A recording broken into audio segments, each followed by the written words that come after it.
Hi, Newsomes. We're back with Addie, and really, guys, we're at the same point with Addie that we are with Bruce, where we're just starting to define the heel, but Addie desperately needs the behavior of, I don't want the leash made tight.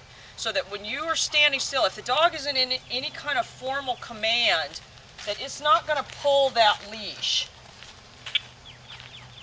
So I'm disguising the nick with the pop of the leash. We talked about that in the ebook, you guys. Did you see how that dog, yes, it understood what I was doing, partly because of my body language. The collar makes, your corrections much more impersonal, but you really want to add it at that point so the dog sees, oh yeah, the human's getting a little angry.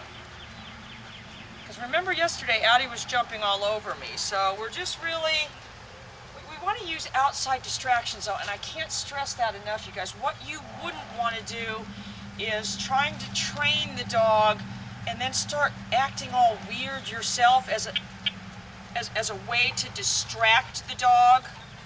And the reason I didn't say anything right there, you guys, when I popped the nick, because I know always say something, but this is falling under the umbrella of I don't want the leash made tight.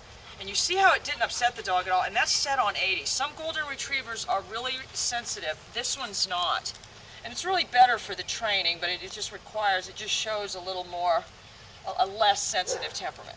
So, all right, so what we're going to do is start out, we're going to use the pager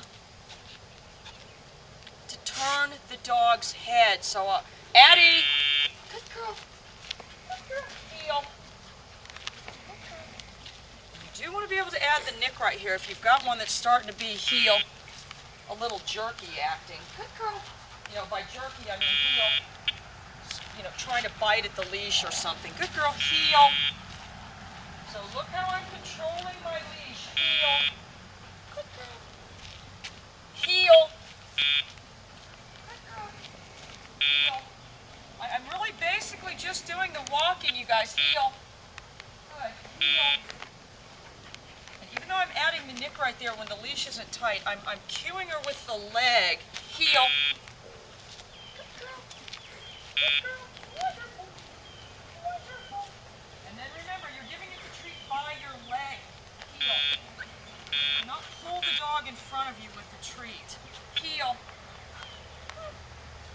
Heel. As much as possible, you guys, you want to treat the dog after it gets the nick. Heel. Good girl. Good girl. Heel. Because by giving it the food always after the nick, heel. Good. Good girl. Heel. And I mean, you want to give it after the pager too, but I want you to always heel. Give it as much as possible after the nick. Good girl. Heel. Good. Heel. You see how the nick almost made the dog expect the treat. Good girl. So this is only its second day healing, so she's doing great. Good. Heel.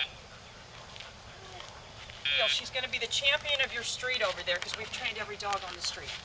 Good girl. Good girl. All through.